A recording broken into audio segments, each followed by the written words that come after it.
Ya, sudah Pak, saya sudah share screen ya Pak. Oke, sudah terlihat di layar saya. Silakan moderator dipandu untuk presentasinya. Baik Pak, mohon izin untuk dimulai Pak. Ya, silakan saudara. Ya, Bismillahirrahmanirrahim. Assalamualaikum warahmatullahi wabarakatuh. Waalaikumsalam warahmatullahi wabarakatuh. Oke, selamat siang semuanya. Yang saya hormati Pak Maskur Dwi Saputra MPD selaku dosen pengantar pendidikan serta teman-teman seperjuangan yang senantiasa saya banggakan. Alhamdulillah, puji syukur kehadirat Allah Subhanahu wa taala yang telah memberikan kita nikmat sehat walafiat sehingga kita bisa mengikuti perkuliahan online di masa pandemi ini. Dan sholawat serta salam semoga tetap tercurahkan kepada Nabi besar Muhammad Sallallahu Alaihi Wasallam. Baiklah, perkenalkan nama saya Sri Rahayu selaku moderator kelompok 5 yang akan memandu jalannya presentasi pada kesempatan siang hari ini. Kami akan mempresentasikan tentang asas-asas pendidikan. Sebelum memulai presentasi, berikut saya perkenalkan nama anggota kelompok 5, yaitu 1. Suci Ramadhani, 2. Nadia Putri Anggraini, 3. Friska Dea Lulusa Fitri, 4. Nana Ardiana, 5. Putri Pratiwi, 6. Saya sendiri Sri Rahayu, 7. Ibnu Padli, dan 8. Rahajeng Nurul Latifah. Terkait dengan kegiatan presentasi hari ini, yaitu kita ada 4 sesi. Untuk sesi yang pertama kita ada pembukaan, untuk sesi kedua kita ada presentasi, sesi ketiga tanya jawab, dan sesi keempatnya itu adalah penutup. Sesi pertama yaitu pembukaan. Baik teman-teman, langsung saja kita mulai ke sesi yang pertama, yaitu pembukaan. Agar kegiatan presentasi ini berjalan dengan lancar dan mendapatkan berkah, kita buka dengan membaca basmalah. Bismillahirrahmanirrahim. Oke, untuk sesi kedua yaitu untuk sesi kedua yaitu presentasi. Baiklah, untuk presentasi bisa kita mulai. Mohon maaf sebelumnya untuk teman-teman agar mematikan mikrofonnya supaya pada saat penyampaian materi tidak ada suara-suara yang mengganggu untuk jalannya presentasi ini. Untuk presentasinya dimulai dari, untuk slide kedua akan disampaikan oleh Nadia Putri Anggraini. Kepada Nadia, waktu dan tempat saya persilahkan.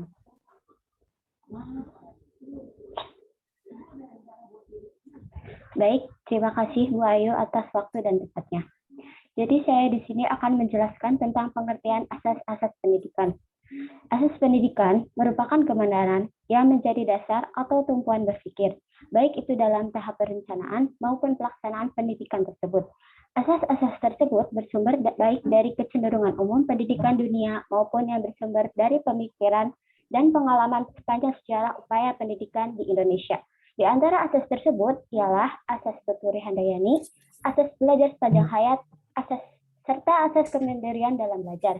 Ketiga asas itu dianggap sangat relevan dengan upaya pendidikan, baik masa kini maupun masa datang. Oleh karena itu, setiap tenaga kependidikan harus memahami dengan tepat ketiga asas tersebut, agar dapat menerapkannya dengan semestinya dalam penyelenggaraan pendidikan sehari-hari.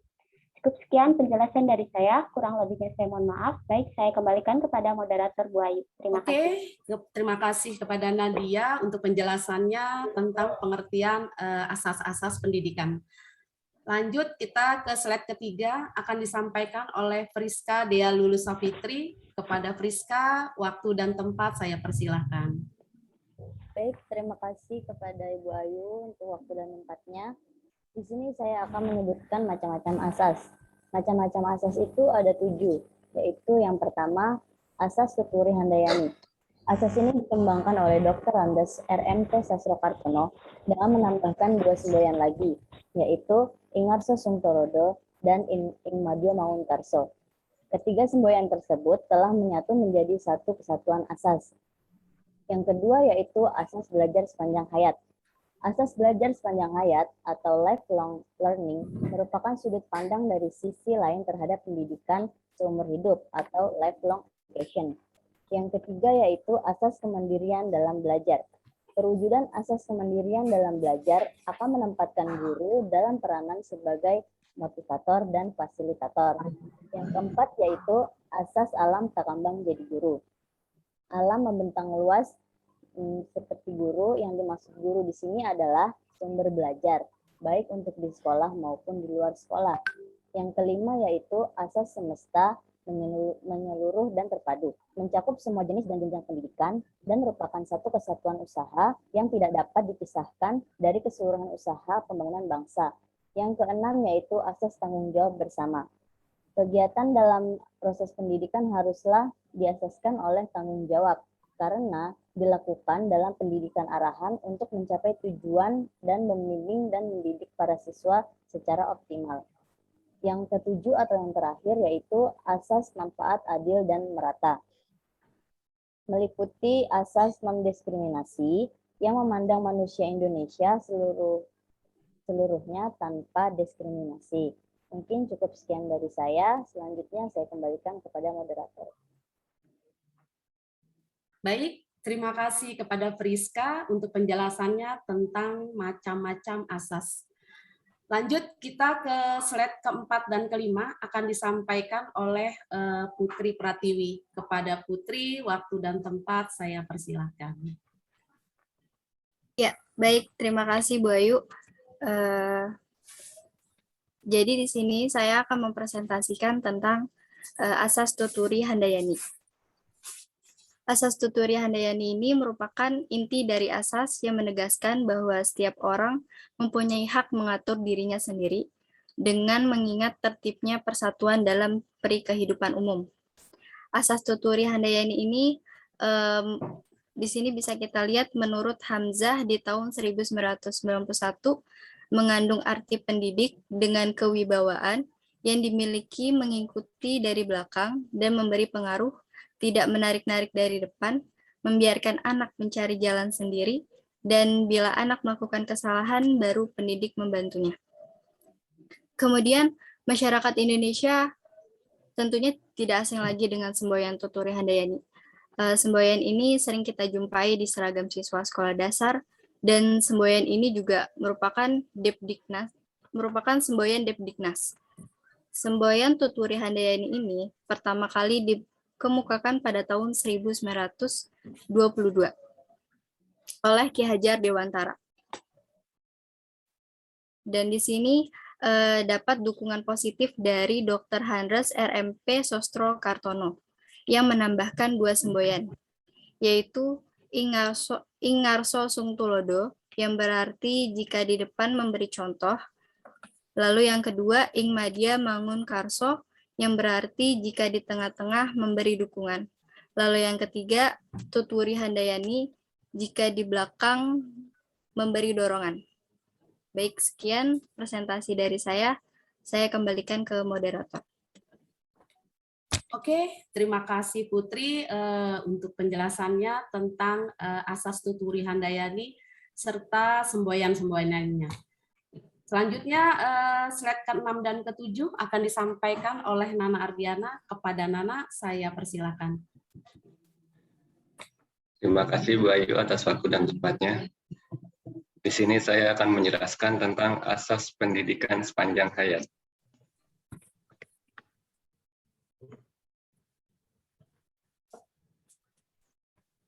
Asas pendidikan sepanjang hayat merupakan sudut pandang dari sisi lain terhadap pendidikan seumur hidup. Pendidikan sepanjang hayat adalah sebuah konsep yang menyatakan bahwa proses pendidikan dapat dilakukan kapan saja dan di mana saja tanpa dibatasi oleh usia. Menunjukkan tujuan pendidikan seumur hidup yaitu mengembangkan potensi manusia secara optimal dan menyelaraskan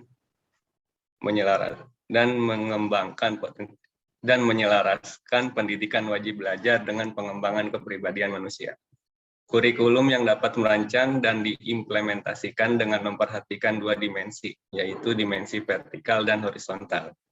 Dimensi vertikal yaitu kurikulum hendaknya mampu mempersiapkan untuk masa depan. Mereka terpicu belajar terus, meningkatkan kemampuannya, tantangan kehidupan masa depan, tantangan persaingan dunia kerja masa depan, tantangan perubahan sosial, budaya yang sangat berdampak pada pergeseran tanggapan manusia terhadap nilai-nilai mampu dijawab oleh lulusan. Kemudian dimensi horizontal. Dimensi horizontal yaitu kurikulum mampu menjembatani sekolah dengan masyarakat, sekolah mampu memenuhi tuntutan masyarakat. Sebaliknya, masyarakat hendaknya senantiasa mengikuti kebijakan dan kegiatan sekolah. Sistem pembelajaran bisa dilakukan di luar sekolah. Sebaliknya, orang tua dan masyarakat bisa diminta menjadi narasumber di sekolah. Sekian penjelasan dari saya, kurang lebihnya mohon maaf. Untuk waktu dan tempat, saya kembalikan ke moderator. Terima kasih. Ya, terima kasih kepada Nana untuk penjelasannya tentang asas belajar sepanjang hayat. Next, untuk slide ke-8 akan disampaikan oleh Rahajeng Nurul Latifah kepada Ajeng. Waktu dan tempat saya persilahkan. Baik, terima kasih Bu Ayu atas waktu dan tempatnya. Di sini saya akan menjelaskan tentang asas kemandirian dalam belajar. Dalam kegiatan belajar mengajar, dalam hal ini guru mengembangkan kemandirian kepada para siswa-siswinya untuk belajar dan mengembangkan potensi yang ada pada diri siswa-siswi tersebut. Tidak hanya itu, akan tetapi guru juga selalu siap sedia untuk membantu dan mengulurkan tangannya apabila diperlukan. Perwujudan asas kemandirian dalam belajar akan menempatkan guru sebagai fasilitator dan juga motivator. Fasilitator di sini maksudnya adalah guru menyediakan fasilitas yang layak untuk kegiatan belajar mengajar siswa. Sedangkan maksud dari motivator yaitu guru memberikan dorongan kepada siswa-siswinya agar giat belajar. Salah satu pendekatan yang memberikan peluang untuk melatih kemandirian belajar peserta didik adalah CBSA atau cara belajar siswa aktif. Contohnya seperti yang kita lakukan saat ini, yaitu presentasi kelompok. Sekian presentasi dari saya. Selanjutnya saya kembalikan kepada moderator. Oke, mohon maaf, Ajeng, apa bisa diulang kembali? Soalnya tadi ada suara-suara, jadi kurang jelas untuk penjelasannya kepada Ajeng. Sebentar ya Bu ya, maaf. Oke.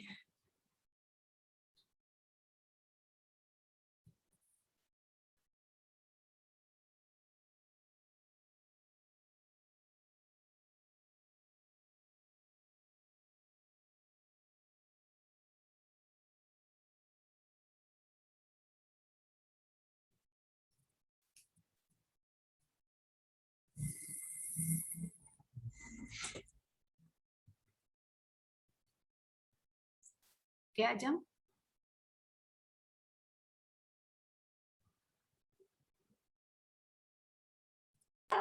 Maaf Bu, masih ribut nggak Bu? Masih. Gimana ya? Kan aku lagi kerja soalnya, maaf sebentar. Nggak apa-apa Bu, nggak apa-apa. Sudah Nggak apa-apa. dilanjutkan aja, nggak apa-apa. Oke. Dilanjutkan aja. Iya. Terima kasih, Pak. Oke, terima kasih untuk Ajeng atas penjelasannya tentang asas kemandirian dalam belajar. Selanjutnya kita ke slide ke-9 akan disampaikan oleh Suci Ramandani. Kepada Suci, saya persilakan. Terima kasih Bu Ayu atas waktu dan tempatnya. Di sini saya akan menjelaskan tentang alam takabang jadi guru. Alam takabang jadi guru adalah pepatah dari Minangkabau. Alam takabang jadi guru maksudnya ialah segala peristiwa yang terjadi secara alamiah di alam merupakan pengajaran dalam hidup kita. Sehendaknya kita sebagai manusia harus mengambil pengajaran dari segala fenomena alam yang terjadi. Berarti di sini dapat dikatakan bahwa kita tidak belajar saja dengan guru, tetapi kita juga dapat belajar dengan adat dan alam. Anak dapat belajar di rumah dengan buku dan internet, anak dapat belajar dengan binatang, tanaman, atau air yang mengalir di sungai. Demikian pula orang dewasa, dapat belajar kapan saja dan di mana saja sumber belajarnya tetap apa saja yang ada di lingkungannya. Cukup sekian penjelasan tentang alam takabang jadi guru. Kurang lebihnya saya mohon maaf. Selanjutnya saya akan serahkan kembali ke moderator. Baik, terima kasih untuk Suci untuk penjelasannya tentang alam takambang jadi guru. Selanjutnya kita ke slide ke-10 akan disampaikan oleh Ibnu Fadli. Kepada Ibnu, waktu dan tempat saya persilahkan. Baik, terima kasih Boy untuk waktu dan tempat. Di sini saya kesimpulan asas pendidikan. Pendidikan selalu berkaitan dengan manusia dan secara tanpa. Pendidikan harus dirancang dan dilaksanakan oleh secepat mungkin. Dengan memperhatikan sejumlah asas pendidikan, yaitu 3 asas penting. Asas Turi Handayani dan asas Inarso Suntolondo. Asas Imajo Magun Karso. 3 asas ini saling berhubungan dan hendaknya menjadi acuan untuk menerapkan sistem pendidikan yang tepat bagi bangsa ini dan terus menjunjung tinggi kebudayaan nasional daripada kebudayaan asing. Semangat untuk terus mensukseskan Turi Handayani. Baik, sebelum saya kembalikan ke moderator. Ya, terima kasih untuk Ibnu untuk kesimpulannya dari asas-asas pendidikan. Demikian tadi kegiatan presentasi kelompok 5 hari ini. Mari kita mengucapkan hamdalah. Alhamdulillahirabbil alamin. Oke, selanjutnya kita ke sesi ketiga yaitu tanya jawab. Sebelum tanya jawab dimulai, kita ada ketentuannya. Teman-teman yang akan bertanya akan saya batasi hanya 5 orang saja terlebih dahulu. Dan untuk yang bertanya, pertanyaannya boleh bisa diketik di WA Group gitu, dengan menyertakan nama dan kelompok serta NIM. Nanti kelompok 5 akan segera menjawabnya. Kepada teman-teman yang akan bertanya, saya persilahkan. Oke. Ya, terima kasih kelompok 5 yang sudah mempresentasikan terkait asas pendidikan ya. Asas pendidikan. Untuk slide ya, untuk slide PPT yang dibuat sudah baik, enggak banyak tulisan, cuman poin-poin dan dijelaskan itu, poin-poin itu dijelaskan. Jadi enggak kayak paragraf di buku ditempel itu enggak seperti itu. Jadi sudah baik untuk PPT-nya. Untuk tulisannya juga sudah jelas ya. Meskipun ada background itu, tapi background-nya nggak mencolok. Maksudnya tulisannya sudah background-nya nggak memakan tulisan. Jadi tulisannya masih bisa dibaca. Terus kemudian untuk presenter yang sudah menjelaskan tidak membaca, itu saya ucapkan terima kasih, terus tingkatkan menjelaskan tanpa membaca. Kemudian yang masih membaca, ayo berlatih ya. Berlatih di sini nggak akan saya salahkan. Di sini kita berlatih ya. Kita berlatih, yang namanya berlatih kan pasti ada salah, belum lancar, itu wajar sih.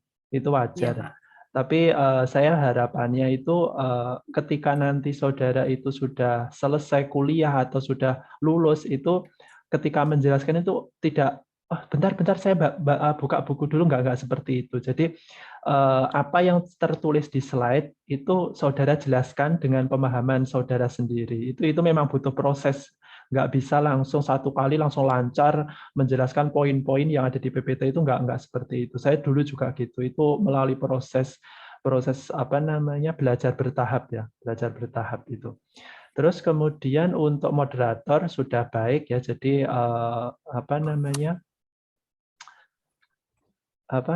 mengatur jalannya presentasi itu sudah baik. Jadi apa yang dipresentasikan oleh presenter dikembalikan lagi ke moderator mempersilahkan lagi presenter berikutnya, itu sudah baik. Terus kemudian untuk model tanya jawab ya, diskusi, moderator juga sudah memberikan cara, yaitu silakan diketik di WA Group. Mungkin dengan diketik tersebut nanti untuk laporan ke saya itu mudah gitu ya. Jadi nggak perlu mengetik ulang atau mencatat ulang kayak gitu. Jadi silakan seperti yang dipandu oleh moderator, yang bertanya silakan di WA Group, maksimal 3 ya. Dibatasi batasi 5 ya Bu ya. Ya Pak. Dibatasi 5. Ya nggak apa-apa. Itu tergantung moderator. Mau dibatasi berapa itu tergantung moderator ya. Jadi meskipun Baik, saya Pak. di sini sebagai dosen, ya tergantung moderator, karena yang presentasi moderator seperti itu. Maksudnya yang Baik, Pak. presentasi kelompok 5. Itu tergantung kelompok 5. Silakan yang ingin bertanya, silakan nanti di WA Group dikirimkan, nanti jawabannya langsung di Zoom ya, tetap di Zoom ya, jawabannya langsung tetap di Zoom. Nah, Oke, Pak. mungkin hanya itu sih, evaluasi saya hanya itu. Sudah cukup baik untuk presentasinya, terima kasih untuk kelompok 5. Ya, untuk kelompok berikutnya semoga akan lebih baik lagi, atau paling enggak samalah, baiknya sama gitu ya untuk kelompok berikutnya. Terima kasih Baik, untuk Pak. kelompok 5 ya. Silakan yang Baik, ingin Pak. bertanya Terima kasih. bisa di WA Group, sebutkan nama penanya dan pertanyaannya ya, nanti akan dijawab melalui Zoom meeting. Oke, gitu ya. Untuk kelompok 5 silakan fokus saja. Kelompok 5 fokus saja ke pertanyaan dan jawaban ya. Karena saya akan sedikit memberikan tes ya, tes kepada selain kelompok 5. Jadi sambil menunggu kelompok 5 memberikan jawaban. Silakan nanti kalau sudah siap jawabannya bisa dipotong ya, bisa dipotong moderator untuk saya ya.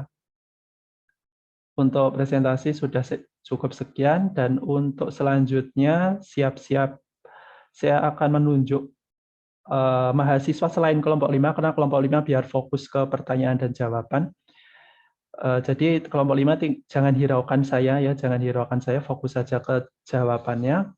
Untuk yang tidak presentasi, silakan siap-siap untuk memberikan jawaban terbaiknya ya. Terima kasih kelompok 5, silakan didiskusikan. Lanjut, Pak. Lanjut kedua apa gimana, Pak? Ditanyakan dulu ke saudara ini, Khalifah, apakah sudah paham? Iya. Ya, dikembalikan Oke. lagi ke penanya. Oke, untuk Saudari Khalifah Husti Laila, gimana jawaban dari Ajeng? Apa bisa dimengerti? Saya udah mengerti, tapi saya pengen mempertegas ya dari pertanyaan saya juga. Yang pertama itu kan biasanya guru itu menggunakan metode ceramah, atau biasanya itu dia mengajar secara menjelaskan kan, dan siswa itu hanya mendengarkan. Jadi sistemnya adalah informasi satu arah, bukan dua arah, nggak ada feedback.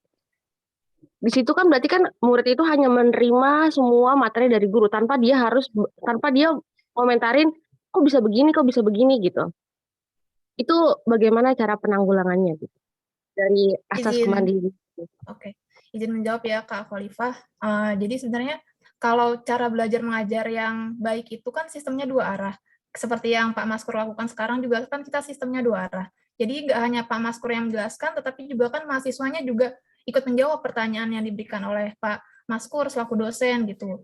Jadi kalau misalkan tadi Kak Khalifah bilang sistem pendidikannya hanya satu arah, yang mana guru hanya menjelaskan, sedangkan siswa hanya mendengarkan tanpa menjawab, sepertinya itu menurut saya pribadi itu bukan cara belajar yang efektif gitu. Jadi kalau misalkan yang baik, menurut saya sistemnya dua arah. Jadi gurunya menjelaskan, memberikan pertanyaan, siswanya juga menjawab. Atau nanti jika siswanya tidak mengerti akan materi yang disampaikan oleh gurunya, siswanya pun bisa bertanya dan gurunya bisa menjawab. Jadi ada feedback-nya Kak, tidak satu arah, melainkan dua arah. Itu saja jawaban dari saya. Saya kembalikan lagi kepada moderator. Oke, terima kasih Ajeng. Bagaimana Khalifah? Menurut penjelasan dari Ajeng, udah saya mengerti dan saya appreciate atas jawabannya tersebut. Terima kasih. Ya, terima kasih kembali untuk Khalifah atas pertanyaannya, dan kepada Ajeng juga terima kasih atas jawabannya. Semoga bisa kita pahami dan mengerti. Oke, untuk lanjut apa Bapak? Sudah benar jawabannya ya. Jawabannya sudah benar. Jadi untuk kurikulum saat ini, ya bukan saat ini, kurikulum KTSP pun itu sudah mulai memberikan pembelajaran yang berbasis guru itu tidak teacher center tapi student center gitu. Jadi siswanya yang aktif kayak gitu. Tapi kalau itu diterapkan di perkuliahan seperti ini, seperti saudara-saudara ini mudah. Soalnya saudara sudah mahasiswa sudah paham, oh saya harusnya seperti ini, oh ketika dosen memberikan tugas saya harus seperti itu kayak gitu. Itu kalau mahasiswa. Tapi pertanyaannya kalau itu tingkatannya masih siswa kayak gitu, siswa di mana guru itu harus ngemong, istilahnya Jawanya itu harus ngemong atau mengasuh. Jadi harus kita yang nyuapin kayak gitu. Guru itu kita yang nyuapin. Nah, gimana caranya ketika peserta didik ini dari SD sampai SMA atau SMK ini biar apa ya namanya belajar mandiri, itu bagaimana, itu memang tergantung dari guru, bagaimana guru menerapkan model pembelajaran yang dapat mengaktifkan siswa tersebut. Jadi banyak sekali model pembelajaran yang dapat mengaktifkan peserta didik. Jadi tidak hanya guru yang ceramah. Misalkan biar peserta didik itu aktif, guru sebagai bisa sebagai fasilitator atau motivator itu bisa menerapkan model Jigsaw, model START, model THT. Itu akan Anda pelajari ketika nanti saya nggak tahu ini, saya nggak tahu itu di semester berapa mata kuliah strategi pembelajaran. Ya, di mata kuliah strategi pembelajaran nanti saudara akan mempelajari apa ya prakteknya, bagaimana cara guru itu mengaktifkan siswa dengan model-model yang ada kayak gitu. Modelnya banyak banget. Ada model kooperatif, ada model problem based learning, ada model discovery learning, itu banyak banget. Itu akan dipelajari lebih mendalam di strategi pembelajaran. Itu model-model yang dapat mengaktifkan apa namanya peserta didik. Jadi guru tidak hanya apa namanya ini ceramah gitu saja. Kalau guru hanya ceramah sebenarnya juga bisa sih. Guru ceramah. Setelah ceramah itu sebaiknya guru itu memberikan kesempatan kepada peserta didik. Ini saya bicaranya peserta didik ya SD sampai SMA. Itu bertanya kayak gitu. Itu bertanya, tapi kadang siswa itu susah bertanya, mahasiswa saja kadang susah bertanya. Ketika saya selesai menjelaskan, ada yang ingin ditanyakan, itu apa ya Pak, saya bingung ingin bertanya apa kayak gitu. Nah, itu apa namanya tantangan, memang tantangan sebagai pendidik ketika mengajar peserta didik. Jadi boleh tetap berceramah, tapi ceramah itu jangan setelah selesai langsung ditutup kayak gitu, jangan, tapi dikembalikan lagi ke peserta didik. Apakah ada yang ingin ditanyakan? Kalau memang tidak ada yang ingin ditanyakan, kita sebagai guru harus memberikan kasus-kasus. Jadi setelah kita menjelaskan materi, peserta didik diberikan kasus agar mereka itu aktif. Nah, kasusnya jangan gini, jelaskan yang dimaksud, sebutkan ciri-ciri, itu jangan. Jadi kasusnya itu studi kasus, misalkan kayak materi apa ya, misalkan materi di ekonomi itu terkait materi perbankan, misalkan materi perbankan. Nah, kita sudah menjelaskan sebagai guru, kita sudah menjelaskan, oh pengertian bank itu seperti ini, manfaatnya seperti ini, bank didirikan atau diadakan itu tujuannya untuk ini, oh produk-produk perbankan itu seperti ini. Nah, kita selain menjelaskan materi, kita harus menyiapkan yang namanya soal studi kasus, di mana soal studi kasus itu tidak harus jelaskan yang dimaksud bank, sebutkan ciri-ciri bank, itu jangan seperti itu. Kalau gitu ya siswa bisa langsung mencari jawabannya melalui internet karena kita sudah zamannya digital. Tapi sediakan soal itu kayak studi kasus, permasalahan perbankan yang ada itu seperti apa sih kayak gitu. Terus penyelesaiannya itu dengan cara apa? Dari materi yang sudah dijelaskan oleh guru itu. Nah, itu akan membangkitkan siswa untuk aktif. Kalau misalkan nanti dari studi kasus itu siswa itu merasa kesulitan, itu pasti siswa akan bertanya, Pak atau Bu, ini maksudnya kayak gimana? Nah, itu kita sebagai fasilitator sudah berfungsi. Guru sebagai fasilitator itu sudah berfungsi. Oh, gini loh, kayak gini-gini kayak gitu. Jadi jangan memberikan soal-soal terkait jelaskan yang dimaksud, sebutkan manfaat, itu pasti tidak akan efektif untuk menjadikan guru itu sebagai fasilitator atau motivator. Itu saja, tambahan saya.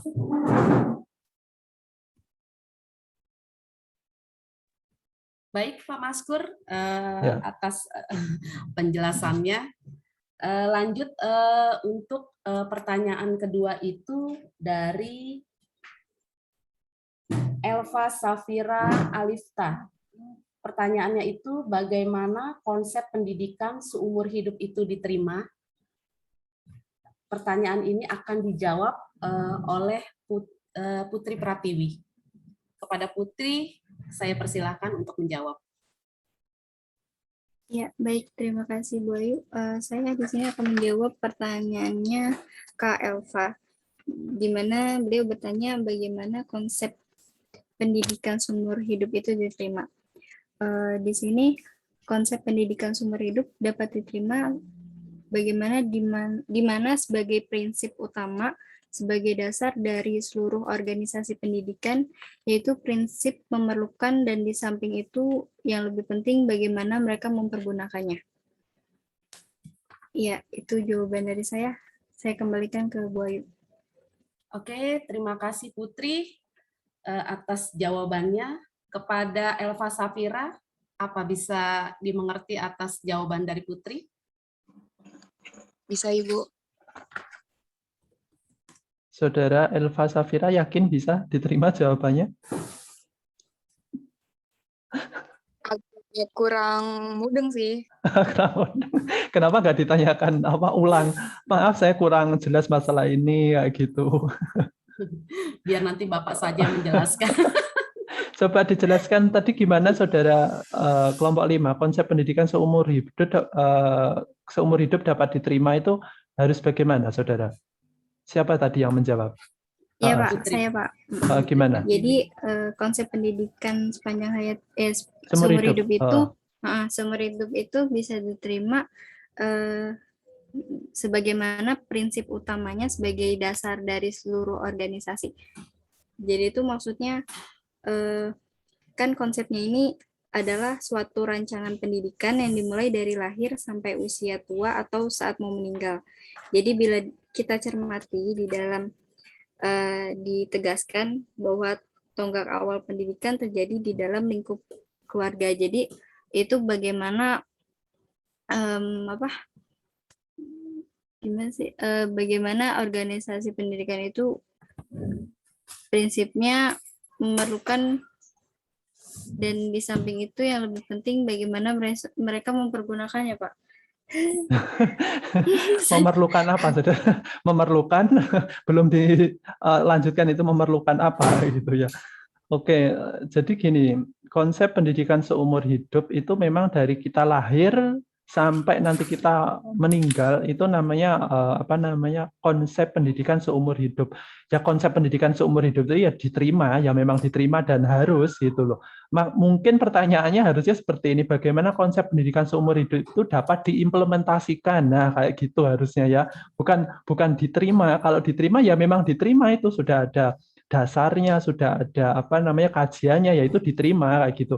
Gimana caranya pendidikan seumur hidup itu bisa diimplementasikan kayak gitu. Kadang kita hanya fokus menempuh pendidikan itu saat kita sekolah sampai kuliah. Kalau selesai kuliah kita bekerja, kita itu seolah-olah ya sudah pendidikan itu sudah selesai itu. Itu sebenarnya bukan seperti itu, saudara, memahami pendidikan. Saya katakan sekali lagi, pendidikan itu bukan soal ilmu pengetahuan saja.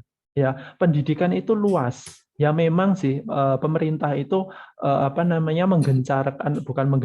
memakai kata pendidikan itu seolah-olah untuk hanya dipakai untuk di pendidikan formal, tapi pendidikan itu sebenarnya bukan hanya di pendidikan formal. Ketika kita sudah bekerja pun kita itu ya harus memerlukan yang namanya pendidikan. Kita misalkan kalau di tempat kerja saudara itu ada training, misalkan training terkait manajemen sumber daya manusia, itu juga pendidikan, tapi melalui memang tidak pendidikan formal, karena melalui pelatihan training itu juga pendidikan. Sampai nanti kita akan meninggal pun itu juga namanya pendidikan. Ketika kita sudah tua, misalkan sudah pensiun,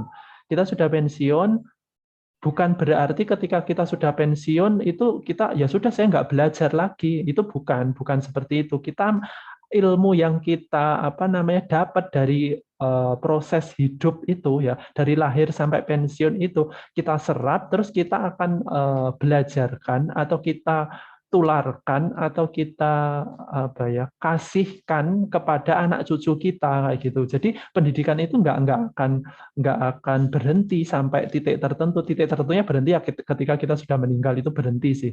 Tapi kalau kita sudah pensiun, itu pendidikan itu masih ada. Ketika kita pensiun, terus kita punya anak, kita punya cucu. Nah, pasti kan zamannya kan berubahan ya. Pasti zamannya berubah. Pasti akan berubah.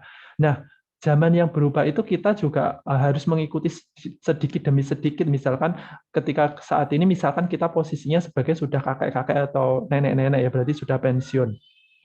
Kemudian anak cucu kita lahir. Kan sudah lahir, dan zamannya sekarang itu zaman teknologi, di mana zaman teknologi itu tidak ada di zaman kita dulu. Nah, kita juga belajar di situ bagaimana caranya mendidik anak agar tidak kecanduan teknologi. Nah, itu kan kita juga harus belajar karena tidak ada itu di zaman kita dulu, teknologi itu gitu. Itu ilustrasi ketika kita posisinya misalkan lahir ketika belum ada atau minim teknologi. Jadi pendidikan seumur hidup itu harus tetap ada, tapi implementasinya bagaimana itu tergantung yang menyikapi orang masing-masing orang ya, masing-masing orang. Tetapi kalau kalian atau saudara ini sudah belajar terkait pengantar pendidikan, berarti harus tahu bahwa konsep pendidikan seumur hidup itu ada, dan saya sebagai misalkan bukan sebagai guru, bukan sebagai guru pun itu juga harus menerapkan pendidikan seumur hidup ini kepada nanti anak cucu saya gitu. Jadi bukan berarti ketika kita sudah selesai kuliah, sudah bekerja, terus kemudian kita tidak belajar. Itu enggak. Kita tetap belajar di tempat kerja pun kita tetap belajar. Kan kita memahami cara mekanisme di tempat kerja itu seperti apa, itu juga termasuk pendidikan. Jadi pendidikan itu bukan artian harus di sekolah formal ya. Itu berarti kalau kita mengartikan pendidikan hanya di sekolah formal itu sempit banget gitu berarti. Berarti pengertian pendidikan itu sempit banget. Jadi pendidikan itu bukan hanya di sekolah formal tapi luas. Tadi kan ada asas takambang jadi guru ya, takambang jadi guru. Jadi alam atau lingkungan semua di dunia ini itu bisa dipakai untuk proses pendidikan. Jadi pendidikan tidak hanya di sekolah formal kayak gitu ya. Itu untuk pendidikan seumur hidup. Tetap kita harus mengimplementasikan pendidikan seumur hidup ini, meskipun nanti kita tidak jadi pendidik, sudah lulus kuliah, kita harus tetap belajar. Belajarnya nggak hanya pengetahuan loh ya, belajar terkait di tempat kerja kita itu seperti apa, tata krama itu seperti apa, itu kita juga belajar. Jadi belajar di sini bukan artian ilmu pengetahuan. Kalau ilmu pengetahuan ya memang didapatnya dari sekolah formal, tapi kan pendidikan kan tidak hanya pengetahuan formal, tidak hanya pengetahuan saja, tapi sikap, keterampilan itu kan juga termasuk ranah pendidikan. Kayak gitu. Jadi pendidikan seumur hidup itu tetap ada dan dapat diterima juga. Gitu.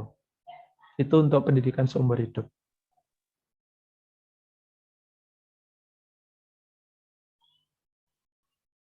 Ya. Baik, Pak. Itu saja saya tambahan. Iya, terima kasih atas tambahannya. Selanjutnya kita kembali ke penanya ketiga, yaitu Putri Patricia Galingging. Ya, untuk pertanyaannya, seberapa pentingkah peran guru dalam proses belajar mandiri siswa? Oke, akan dijawab oleh Nadia. Kepada Nadia, saya persilahkan untuk menjawab. Baik, Bu, terima kasih atas waktu dan tempatnya. Sini saya akan menjawab pertanyaan Kak Putri. Peran guru dalam proses belajar mandiri siswa itu sangat penting. Seperti yang sudah dijelaskan pada slide presentasi, bahwa guru tidak hanya berperan dalam pengembangan potensi akademik siswa, tetapi juga memiliki peran sebagai fasilitator dan juga motivator. Artinya, guru ikut berperan dalam memberikan fasilitas bagi siswa untuk belajar mandiri dan juga memberikan dorongan semangat agar siswa giat belajar, meskipun belajarnya dilakukan secara mandiri. Baik, terima kasih. Itu jawaban saya. Kembali kepada moderator. Terima kasih Nadia atas penjelasannya untuk pertanyaan dari Putri Patricia. Untuk Putri Patricia, gimana Cia? jawaban dari Nadia, apa bisa dimengerti? Iya Ibu, makasih untuk jawabannya. Cuma aku belum nangkep sedikit gitu loh. Bisa diulang nggak Bu? Soalnya aku tadi kurang jelas dengernya. Oke, Makasih. pada Nadia, Nadia bisa diulang Nadia? Baik, Bu. Jadi, peran guru itu dalam proses belajar siswa sangat penting. Seperti yang sudah dijelaskan pada slide presentasi, bahwa guru tidak hanya berperan dalam pengembangan potensi akademik siswa, tetapi juga memiliki peran sebagai fasilitator dan juga motivator. Artinya, guru tidak ikut berperan dalam memberikan fasilitas bagi siswa untuk belajar mandiri dan juga memberikan dorongan semangat agar siswa giat belajar, meskipun belajarnya dilakukan secara mandiri. Apakah sudah jelas, Kak Putri? Iya Gimana, udah Put? jelas. Terima kasih ya untuk jawabannya Bu Ayu, Kak Nadia. Oke, Putri. Baik, Pak Maskur, Ya, mohon sudah. penjelasannya. Itu sudah benar sih. Proses belajar mandiri itu memang berhubungan dengan guru sebagai fasilitator dan motivator, itu sudah benar dijelaskan. Jadi proses belajar mandiri itu bukan berarti siswa itu dibiarkan gitu, bukan ya. Jadi tetap ada pemantauan dari guru untuk untuk memandu siswa itu memang belajar sesuai dengan tupoksinya ya, jadi tidak melenceng kemana-mana, itu sudah benar jawabannya. Jadi tetap kita sebagai pendidik itu juga harus meluruskan kalau misalkan ada peserta didik itu salah dalam menjawab atau tidak paham, itu namanya belajar mandiri, proses belajar mandiri seperti itu ya. Seperti ini, saya berikan tugas kepada saudara presentasi. Terus saya berikan kesempatan untuk diskusi dan kelompok yang presenter itu menjawab, itu belajar mandiri, tapi kalau misalkan tidak tahu kan kembali lagi ke saya kayak gitu. Nah, itu berarti saya sebagai fasilitator di sini tetap memberikan arahan, tidak saya biarkan ya sudah lanjut, itu bukan. Tetap saya pantau. Itu sebagai fasilitator itu seperti itu. Ya, jadi nggak hanya saya saja yang ngomong menjelaskan materi bla bla bla, siapa yang bertanya silakan bertanya, nggak seperti itu. Jadi saya berikan kesempatan kepada saudara semua untuk presentasi, itu sebagai salah satu caranya untuk membangkitkan saudara biar bisa belajar secara mandiri itu seperti apa kayak gitu. Itu saudara. Tambahan dari saya itu saja. Terima kasih Pak Maskur atas tambahan jawabannya dari Putri. Oke, selanjutnya itu pertanyaan nomor 4, yaitu dari Widi Nurafni Fauziah. Untuk pertanyaannya, siapa yang bertanggung jawab terhadap pendidikan di Indonesia? Pertanyaan ini akan dijawab oleh Suci Ramandani. Kepada Suci, saya persilahkan. Terima kasih Bu Ayu. Di sini saya akan menjelaskan pertanyaan dari Widi. Itu artinya wewenang urusan pendidikan tidak hanya menjadi tanggung jawab pemerintah pusat, tetapi juga pemerintah daerah. Itu artinya persoalan pendidikan yang terjadi di daerah dapat diselesaikan melalui pemerintah daerah setempat, dan kesadaran masyarakatnya untuk lebih mau memajukan pendidikan, seperti program pemerintah wajib belajar 12 tahun untuk daerah-daerah harus melakukan pendidikan wajib belajar 12 tahun seperti itu. Jadi bukan hanya program itu bukan hanya tanggung jawab pemerintah pusat, tapi juga pemerintah daerah dan masyarakat, yaitu atas kesadaran pendidikan itu tersendiri. Terima kasih Bu Ayu. Oke, terima kasih untuk Suci atas jawabannya. Saya lempar ke Widi Nurafni. Gimana Widi untuk jawaban dari Suci? Ya, baik. Terima kasih atas jawabannya. Saya sudah mengerti dan paham. Baik. Terima kasih. Untuk Pak Maskur, bisa ada tambahannya, Pak?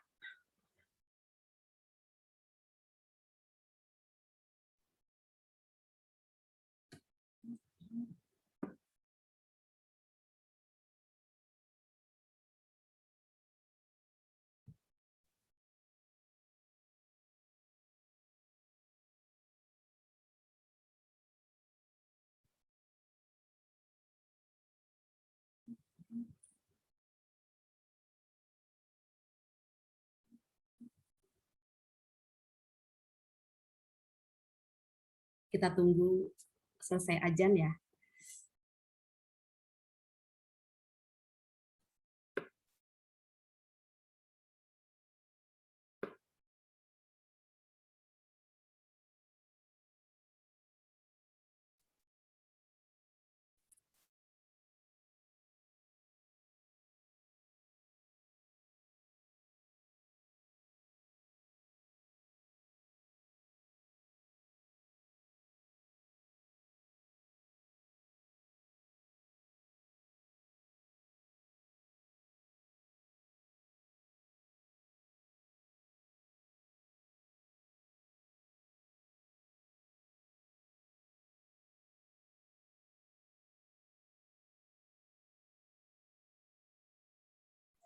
Oke, ya tadi masih ada. Saya skip dulu sebentar. Oke, Iya, Pak. ya saya juga mendengarkan dikit-dikit ya terkait jawabannya tadi. Yang bertanggung jawab berarti siapa? Pemerintah daerah dan pusat gitu.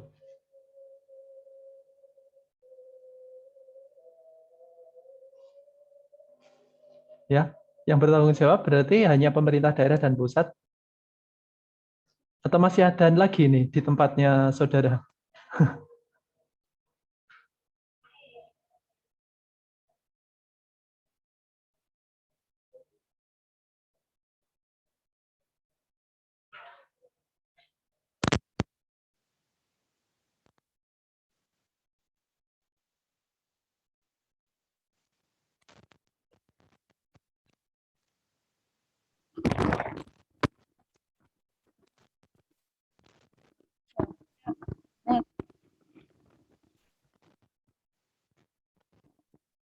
Halo saudara, suara saya terdengar saudara? Ya, Pak. Ya, Terdengar, suara. Pak. Ya. Yang bertanggung jawab tadi siapa? Pemerintah daerah dan pusat gitu doang? Enggak, Pak. Oh, enggak. Yang bertanggung jawab siapa? Suci. Ini kan pertanyaannya siapa Ya, yang bertanggung jawab terhadap pendidikan di Indonesia? Semua saudara, semua Ya, elemen itu bertanggung jawab, tidak hanya pemerintah saja. Ya itu berarti sama kayak pertanyaan saya tadi ya. Saya lontarkan beberapa pertanyaan kepada beberapa teman Anda. Pendidikan kalau gagal itu bagaimana dan siapa yang bertanggung jawab kayak gitu ya. Itu ada hubungannya dengan itu. Jadi gini, pendidikan di Indonesia ya nggak semua di Indonesia, di dunia ya sebenarnya. Itu sebenarnya tidak hanya kalau kita bicara tentang konsep pendidikan, di mana pendidikan itu tidak hanya dilakukan oleh guru saja di sekolah atau orang tua saja di rumah. Jadi pendidikan itu kan lingkupnya luas ya, lingkupnya luas. Jadi ketika pendidikan itu gagal ataukah berhasil ataukah belum maksimal ataukah belum apalah pokoknya terkait pendidikan, yang bertanggung jawab itu semua ya saudara, semua pihak ya, semua pihak itu siapa ya? Sekolah, ya orang tua, ya masyarakat, ya pemerintah daerah, pemerintah pusat, itu harus sama-sama bertanggung jawab terhadap permasalahan pendidikan tersebut. Jadi tidak hanya dilimpahkan kepada negara saja atau pemerintah daerah saja. Jadi semuanya harus ikut bertanggung jawab untuk mensukseskan atau membawa peserta didik ini menggali potensinya, membentuk sikapnya agar lebih baik lagi dan membentuk keterampilan, itu semuanya harus ikut bertanggung jawab. Nggak bisa hanya diserahkan oleh satu pihak saja. Gitu ya. Itu. Tambahan saya hanya itu. Jadi semuanya harus ikut bertanggung jawab. Ya. Baik, Pak. Terima kasih Pak Maskur atas tambahan jawabannya. Selanjutnya untuk penanya nomor 5, Saudara Suaib Rijal. Untuk pertanyaannya, apakah pembelajaran daring saat ini sudah efektif bagi siswa dalam proses belajar atau belajar? Mungkin belajar mandiri ya. mungkin. Belajar mandiri. Ya, saya ulangin ya Pak. Tulisannya ada yang salah. Apakah pembelajaran apakah pembelajaran daring saat ini sudah efektif bagi siswa dalam proses belajar mandiri? Mungkin seperti itu. Ya. Gimana Pak Sueb? Benar ya Pak Sueb ya? Ya, benar sekali Bu Ayu. Oke. Maksud saya itu karena tadi kita cepat-cepat Pak Maskur. Iya, nggak apa-apa. Maaf. Ya. Buru-buru Pak, mungkin buru-buru. Jadi salah pencet. Salah ngetik. Oke, pertanyaannya ini akan dijawab oleh Saudara Nana. Kepada Saudara Nana, saya persilakan. Ini Saudara Nana ini laki ya? Saya kira perempuan laki, loh. Pak. Oh. Laki, Pak. Ya saya. Nana Ardiana. Ya. Saya Memang itu. nama Nana kebanyakan wanita, Pak. Wanita, iya. Makanya saya lihat absen, oh Nana Ardiana perempuan, ternyata laki. Ya. Silakan Saudara dijawab. Oke, silakan Nana. Saya akan menjawab pertanyaan dari Pak Sueb. Yang pertanyaannya adalah, apakah pembelajaran daring yang dilakukan seperti saat ini sudah efektif bagi siswa dalam proses belajar mandiri? Dan jawabannya adalah, pembelajaran daring yang dilakukan saat ini memiliki sisi positif dan juga negatif. Sisi positifnya yaitu pembelajaran daring dapat meningkatkan kemandirian siswa dalam belajar, sekaligus dapat mengasah pola pikir siswa untuk mengembangkan dirinya. Sedangkan untuk dampak negatifnya yaitu siswa kurang memahami materi yang disampaikan oleh guru karena penyampaian secara daring membuat komunikasi yang dilakukan menjadi terbatas. Selain itu, ada faktor eksternal yang mempengaruhi seperti kendala media yang digunakan untuk pembelajaran. Contohnya, siswa yang tidak memiliki laptop atau smartphone untuk belajar atau kuota yang digunakan. Seperti itu, mungkin Pak Sueb udah paham atau belum? Oke, Nana, terima kasih kepada Pak Sueb. Gimana Pak Sueb atas jawabannya dari Nana? Jawabannya jadi mengerti ya, simpel dan bisa dimengerti juga. Terima kasih. Terputus-putus Pak Sueb? Oh, terputus-putus ya. Oke, jawabannya cukup simpel dan mudah dimengerti ya. Selanjutnya ya, tidak ada bahasan dari saya, sudah dimengerti. Terima kasih. Kecil banget Pak Sueb. Suaranya kecil banget Saudara di saya. Halo, tes. Pak. Suaranya kecil banget. Iya. Ini udah gede di sini Pak. Saya udah gede. Masih kecil Bu Ayu suara saya? Sudah Pak, coba silakan. Ya, coba silakan. Cuma agak terputus-putus aja tadi. Iya, untuk pertanyaannya sudah sangat simpel dan mudah dimengerti. Saya juga sudah mengerti apa yang dijawab oleh Saudara Nana. Terima kasih atas jawabannya yang diberikan. Ya. Intinya Pak Sueb sudah paham terkait jawaban tersebut. Ya, terima kasih ya. Jawabannya juga sudah benar. Jadi ada sisi efektifnya, ada sisi nggak efektifnya ya. Ya itu tadi seperti dijelaskan oleh Saudara Nana. Jadi pembelajaran daring itu memang kalau diterapkan, apakah bisa membuat peserta didik itu bisa belajar mandiri? Iya, jawabannya iya, karena kan mereka kan nggak dapat nggak hanya ceramah saja, tapi kan juga diberikan soal langsung dijawab oleh peserta didik, di mana peserta didik itu kan didorong untuk aktif ketika pembelajaran daring. Tetapi sisi negatifnya ya tadi, kalau misalkan ada materi-materi yang memang itu susah dipahami, itu memang membutuhkan yang namanya penjelasan. Nah, itu sisi negatifnya. Karena ya pembelajaran daring seperti ini. Jadi kayak tadi contoh kecilnya kayak Pak Sueb bicaranya kecil banget. Nah, itu kan salah satu dampak negatif seperti itu. Jadi tidak bisa berjalan mulus sebenarnya pembelajaran daring ini. Tapi untuk kemandirian siswa itu bisa untuk melatih kemandirian siswa. Tapi ya itu, melatih kemandirian siswa ketika guru itu memberikan soal, ya jangan jelaskan yang dimaksud, sebutkan tujuan itu, ya sama saja itu sudah ada di internet, itu sudah ada. Jadi usahakan pertanyaan itu langsung studi kasus, di mana siswa itu mau nggak mau akan membaca pengertiannya dulu, kayak perbankan tadi disediakan kasus terkait tentang masalah bank, tentang perbankan seperti apa. Kemudian mereka itu ketika ingin menyelesaikan kasus tersebut pasti akan membaca pengertiannya dulu. Oh, bank itu apa sih, tujuannya apa sih, kayak gitu. Kalau siswa itu tidak tahu konsep awalnya, ya nggak akan bisa menyelesaikan masalah ini, kayak gitu. Jadi pembelajaran daring bisa membuat peserta didik mandiri, tapi juga dilihat konteks atau isi dari materi yang akan diberikan. Jadi nggak hanya jelaskan yang dimaksud, sebutkan tujuan, itu nggak seperti itu. Jadi kasus ya bentuknya, agar siswa itu memang benar-benar mandiri, belajarnya benar-benar mandiri, mereka belajar sungguh-sungguh kayak gitu. Jadi nggak hanya copy paste. Kalau jelaskan yang dimaksud bank, ya jelas mereka akan copy paste, lihat di internet sudah bisa kayak gitu ya. Jadi konteksnya atau isi materinya itu harus disesuaikan. Itu tambahan dari saya, Bu Sri. Iya. Saya kembalikan ke moderator. Oke, terima kasih Pak Maskur atas tambahan penjelasannya. Selanjutnya kita udah 5, Pak.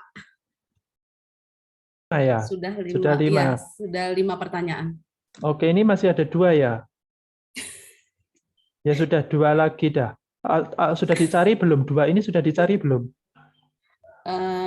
Untuk pertanyaan ke-6 ya Pak ya? Oke. Ke-6, 7 sudah dicari jawabannya belum? Kalau ke-6 itu ada nanti Pak Friska. Oh ya, silakan langsung dijawab. Nggak apa-apa. 2 saja ya, 2 saja. Setelah itu sudah selesai. Siap Pak. Mohon izin ini lagi Pak. Oke, untuk pertanyaan ke-6 itu dari Ahmad Aldiani. Pertanyaannya, Hari Pendidikan Nasional ditetapkan setiap tanggal 2 Mei sesuai dengan kelahiran Ki Hajar Dewantara. Untuk pertanyaannya, jelaskan pandangan Anda tentang hal ini dan apakah di Indonesia sesuai dengan konsep pendidikan Ki Hajar Dewantara. Kepada Saudari Friska, bisa dijelaskan pertanyaan dari Ahmad Aldiani? Ya, baik, terima kasih untuk Bu Ayu. Saya di sini ingin menjawab pertanyaan dari Saudara Ahmad Aldiani. Jadi Bapak Ki Hajar Dewantara telah memperjuangkan pendidikan yang merata untuk semua rakyat di Indonesia pada usia 40 tahun. Beliau mengganti namanya dari Raden Mas Suhardi Suharyaningrat menjadi Ki Hajar Dewantara dan melepaskan gelar kebangsawannya. Tujuannya adalah beliau dapat bebas dekat dengan rakyat, baik secara fisik maupun hatinya. Maka untuk mengenang jasa-jasa beliau, kemudian Hari Pendidikan Nasional ditetapkan pada tanggal 2 Mei setiap tahunnya. Akan tetapi, konsep pendidikan di Indonesia belum sesuai dengan yang disebutkan dalam Undang-Undang Nomor 20 Tahun 2003, bahwa sistem pendidikan nasional harus mampu menjamin pemerataan kesempatan pendidikan, peningkatan mutu serta relevansi dan efisiensi manajemen pendidikan untuk menghadapi tantangan sesuai dengan tuntutan perubahan kehidupan lokal, nasional, dan global, sehingga perlu dilakukan pembaruan pendidikan secara terencana, terarah, dan berkesinambungan. Mungkin itu jawaban dari saya. Saya kembalikan kepada Bu Ayu. Oke, terima kasih Friska atas jawabannya. Untuk Saudara Ahmad Aldiani, apakah sudah bisa dipahami atas jawaban dari Friska? Baik Bu Ayu, terima kasih. Sebenarnya saya sudah paham, cuman masih agak ganjel. Belum paham tuh yang di apa undang-undangnya apa itu tadi ya? Tentang undang-undang.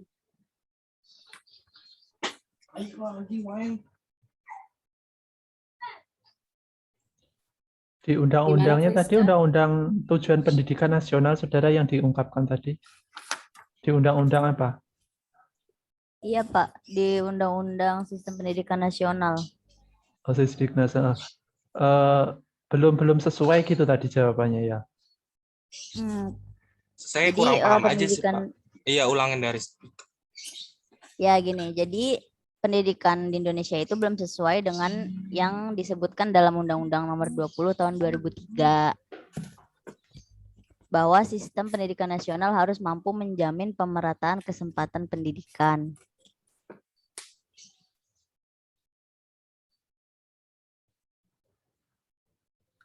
Oh iya, paham, paham, paham Pak, udah. Ya. Iya, Ya, tadi jadi kurang kalau- jelas aja, jadi Ya. iya ditanya lagi. Ya, jadi jawabannya kalau terkait tujuan pendidikan memang belum ya, belum. Ya memang kan tujuan pendidikan untuk itu.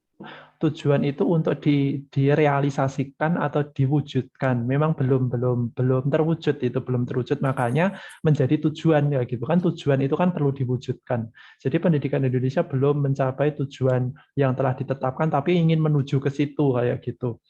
Kenapa belum menuju ke situ ya? Kita lihat saja di masyarakat itu masih banyak sekali kasus korupsi lah. Korupsi itu kan salah satunya kan perbuatan yang memang itu kan menyalahi aturan.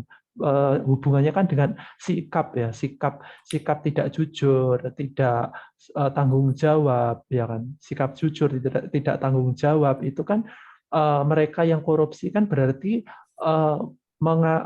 menggambarkan bahwa tujuan yang telah ditetapkan itu belum tercapai itu kayak gitu. Kalau didalami lagi korupsi itu pasti akan banyak sekali.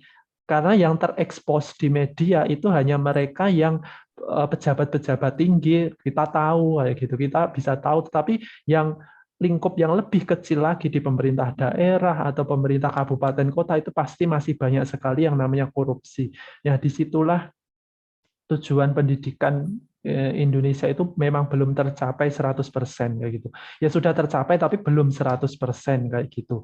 Tapi kalau masalah ke ini semboyannya Ki Hajat Dewantara ingkang arsa sing tulodo ing madya mangun karso tuturi handayani itu memang itu semboyan yang dicetuskan oleh Ki Hajat Dewantara ketika waktu itu, ketika zamannya itu. Karena ketika zamannya itu pendidikan itu masih minim.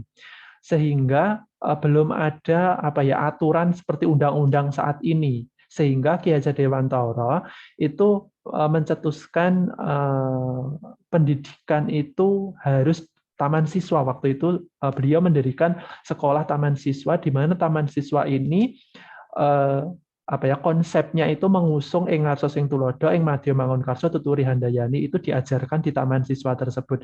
Dan semboyan ini sampai sekarang juga masih dipakai di pendidikan Indonesia, meskipun pendidikan saat ini itu sudah mengalami berbagai bentuk perubahan, tapi semboyan itu masih tetap dipakai saat ini ketika proses pembelajaran di pendidikan formal seperti itu. Jadi guru sebagai pendidik di sekolah formal itu yang menerapkan itu, di mana dia itu di depan itu sebagai contoh ya kan. Sekolah-sekolah itu harus memberikan contoh yang baik, nggak mungkin sekolah memberikan contoh yang nggak baik, itu nggak mungkin. Misalkan sekolah ketika dulu kalau saya ketika sekolah itu pagi-pagi itu ada beberapa guru piket yang menyambut siswa datang, kita salaman dengan guru. Terus sebelum pembelajaran dimulai, kita disuruh membaca dulu, literasi namanya, itu literasi ya kayak gitu kan, membangkitkan sekolah sebagai contoh ing ngarsa sing tulodo. Terus ing madya mangun karso itu berarti kan pendidik itu harus mampu memberikan motivasi. Nah, motivasi fasilitator itu terkait ketika guru menjelaskan materi di kelasnya. Guru harus bisa memberikan fasilitas kepada murid, model pembelajaran apa yang dia gunakan untuk mengajarkan materi tersebut, seperti itu. Terus tuturi handayani itu di belakang pendidik itu sebagai pendorong. Misalkan kalau kita mendoakan peserta didik kita itu sudah termasuk tuturi handayani. Jadi konsepnya Ki Hajat Dewantara itu ya memang sudah diterapkan saat ini pun juga masih diterapkan seperti itu. Tapi kalau berhubungan dengan tujuan pendidikan itu memang belum 100% pendidikan itu terwujud. Ya, pendidikan Indonesia itu terwujud karena masih ada beberapa sikap atau apa ya, perilaku yang itu tidak sesuai dengan tujuan pendidikan, ya seperti korupsi tadi, kriminal, pencopetan. Kalau masih ada itu tuh tujuan pendidikan belum tercapai secara maksimal atau 100%. Kayak gitu. Itu tambahannya Bu Sri. Silakan dilanjut, Bu. Baik, Pak. Terima kasih atas penjelasannya. Kita lanjut ke pertanyaan ke-7. Saudara Itu Kunti. dari Saudari Kunti Wulandari. Pertanyaannya itu bagaimana mutu pendidikan di Indonesia? Oke, akan dijawab oleh Saudari Suci Ramandani. Kepada Suci, saya persilahkan. Ya, terima kasih Bu Ayu. Saya akan menjawab pertanyaan Saudari Kunti. Menurut kami kelompok 5, mutu pendidikan di Indonesia itu masih rendah ya. Masih terdapat disparitas atau perbedaan layanan pendidikan antara sekolah negeri dan swasta. Dan antara daerah di Indonesia, terutama antara Pulau Jawa dan luar Jawa.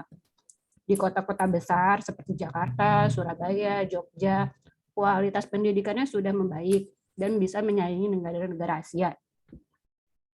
Namun yang di pelosok-pelosok pinggiran umumnya masih terdapat perbedaan kualitas terkait terpenuhnya standar nasional pendidikan, terutama sarana prasarana pendidikan dan kualitas guru. Sehingga prestasi belajar siswa pun juga timpang tindih seperti itu. Jadi pendidikan di Indonesia itu kurang merata menurut kami dari kelompok 5, sehingga kami menyimpulkan mutu pendidikan di Indonesia itu masih rendah. Seperti itu, Pak. Terima kasih. Masih lemah. Oke. Terima kasih. Terima kasih Suci atas penjelasannya pertanyaan dari Saudari Kunti. Untuk Saudari Kunti Wulandari, Ya, terima bagaimana kasih. atas jawabannya? Paham atas jawabannya. Saya ucapkan terima kasih, Bu. Oke, terima kasih kembali. Baik, Pak Maskur. Ya, sudah jelas, jawabannya sudah bagus ya. Memang keadaannya seperti itu di Indonesia. Jadi kualitasnya Iya, benar. masih belum Lemah ya, Pak. Masih lemah ya, Pak. lemah ke sedang lah, lemah ke sedang. Iya, iya. Tapi kalau dilihat itu Indonesia dalam hal pengetahuan ya, itu banyak kok pengetahuan anak-anak Indonesia itu yang pintar, dan dia itu juara ketika Olimpiade internasional itu dapat juara, itu ada. Jadi kita sebenarnya nggak lemah di dalam pengetahuan, tapi lemah di beberapa aspek yang lain seperti sikap, prestasi, seperti keterampilan. Ya, keterampilan kita itu masih rendah. Tapi kalau dalam hal pengetahuan saya kira kita itu mampu bersaing dengan negara-negara lain. Itu dalam hal pengetahuan loh ya. Tapi kalau dalam hal keterampilan dan sikap itu kita masih tertinggal jauh. Itu masih tertinggal jauh. Terutama keterampilan. Nah, kenapa kok keterampilan masih rendah ya? Lihat saja seperti